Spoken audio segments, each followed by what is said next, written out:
Good evening, and it's great to have you with us as we start another week together. And we begin tonight with the trial of former Minneapolis police officer Derek Chauvin in the death of George Floyd. It was 10 months ago, Memorial Day last year, and those searing, awful images seen by the nation and the world.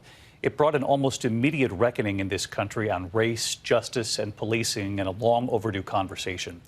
Now, the first trial begins. Opening statements delivered today, and tonight we have now heard from a 911 dispatcher for the first time what she was watching play out on a city camera. She said she knew something was not right. The prosecution in opening statements telling jurors Chauvin betrayed the badge, saying this is not about all police or all policing, saying officers have awful jobs, they have to make split-second decisions, but that this was not one of them. And then he played most of that video, former officer Derek Chauvin kneeling on Floyd's neck for 9 minutes, 29 seconds, as Floyd said he could not breathe 27 times. The prosecution showing the bystanders, demanding the officer stop, demanding they check his pulse when he was motionless. The defense not addressing the video that had just been played, urging jurors to use common sense, that there are two sides to every story, saying there is more to this case than those 9 minutes, 29 seconds, never before seen surveillance showing Floyd taken into custody. And the first witness today, that 911 dispatcher, Jenna Scurry, who was watching that feed come in from a city camera, saying she knew something was not right and saying the officers were on Floyd for so long she asked if the camera had frozen. We warn you tonight, the images are difficult, and ABC's Alex Perez leads us off from Minneapolis on a case he has covered from the very start. With the world watching, the prosecution in the most closely followed police misconduct trial in a generation today beginning their case, showing jurors the badge of the Minneapolis Police Department, highlighting the values it represents, compassion and the sanctity of life. Mr. Derek Chauvin betrayed this badge when he used excessive and unreasonable force upon the body of Mr. George Floyd. That he put his knees upon his neck and his back, grinding and crushing him until the very breath, no, ladies and gentlemen, until the very life were squeezed out of him. You will learn what happened in that 9 minutes and 29 seconds. The most important numbers you will hear in this trial are 929. Prosecutor Jerry Blackwell emphasizing this case is only about the actions of one rogue officer. One of those things that this case is not about all police or all policing. Police officers have difficult jobs. They have to make split-second decisions. This case is not about split-second decision-making. Blackwell then preparing jurors for what they would soon see, the video that stunned America, raw, unedited, and played for more than 8 minutes. You will see that as Mr. Floyd is handcuffed there on the ground, he is verbalizing 27 times, you will hear, in the 4 minutes and 45 seconds, "I can't breathe, please, I can't breathe." You hear him at some point cry out for his mother when he's being squeezed there. You will see that his respiration gets shallower and shallower and finally stops when he speaks his last words, "I can't breathe."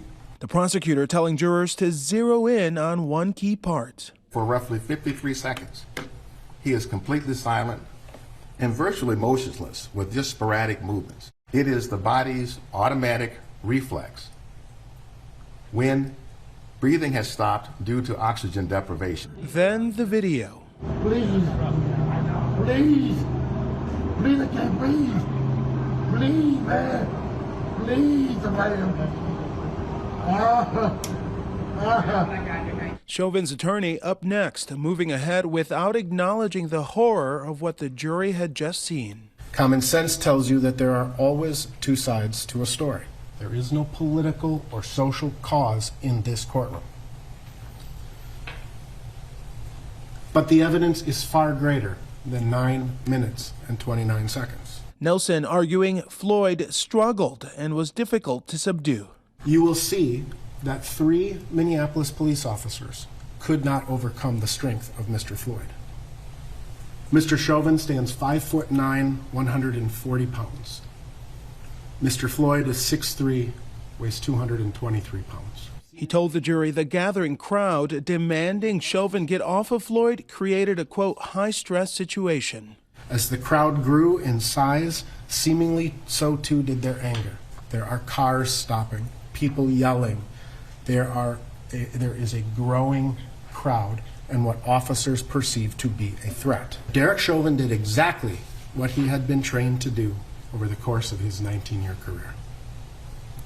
The use of force is not attractive, but it is a necessary component of policing. Chauvin's defense hoping to create reasonable doubt around what exactly killed George Floyd. The evidence will show that Mr. Floyd died of a cardiac arrhythmia that occurred as a result of hypertension, his coronary disease, the ingestion of methamphetamine and fentanyl, and the adrenaline flowing through his body, all of which acted to further compromise an already compromised heart. The prosecutor then calling their first witness, 911 dispatcher Jenna Scurry. She watched the scene play out live over a city camera mounted nearby. She testified that at one point she thought her screen had frozen because the officers were on top of Floyd without moving for such a long time. My instincts were telling me that something's wrong. Something is not right. She says as she became so concerned, she phoned a supervising sergeant. Prosecutors playing a recording of that call. You can call me a snitch if you want to. I don't know if they had used force or not. They got something out of the back of the squad, and all of them sat on this man.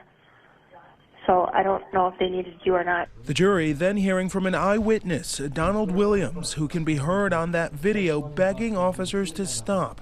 Williams describing the last moments of George Floyd's life. And like the fish in a bag, you seen his eyes slowly, pale out and again slowly roll to the back of his eyes. He was going through distress because of the knee, and he vocalized it that I can't breathe, I need to get up, and I'm sorry.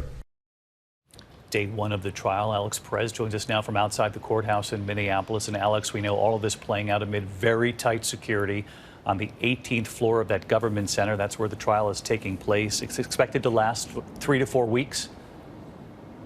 Yeah, David, security here is very tight. The rest of the building is shut down and surrounded by National Guardsmen. Jurors are escorted in and out of the building by security every day. We expect this to last about 3 to 4 weeks. As you mentioned, the judge says he's allowing this trial to be broadcast so that the rest of the world can watch and follow along. David? Yeah, that was a fascinating decision. He said because of COVID, so few people are allowed into the courtroom that was his decision to put it out on a live stream. Alex Perez leading us off tonight. Alex, thank you. I want to bring in ABC's chief legal analyst, Dan Abrams. And Dan, I wanted to ask you about the strategy seen from the prosecution so far. The 911 dispatcher, for one, who called a supervising sergeant. She was watching that city camera, that feed as it was coming in. What does it tell you about what prosecutors are trying to do here? They want to call law enforcement officials to say he crossed the line. And she's just the beginning. We're going to see the Minneapolis police chief. We're going to see current and former law enforcement officials say that is not reasonable force. And I think that could end up being some of the most important testimony in this case. Very rare to have law enforcement testifying against one of their own. And Dan, as you point out, the defense today, too, you and I were on the air as this was playing out, and you seemed somewhat surprised by the defense not addressing just how raw, how difficult that video was that had just been played for the jurors. Yeah, I expected them to say, we recognize how hard that was to watch. We recognize how emotional that is, but they didn't say that. Instead, he simply said he was following his training and he may have been distracted by the people around who were taking videos, etc. I think that's a potentially dangerous argument for the defense to make, that somehow Derek Chauvin wasn't paying enough attention.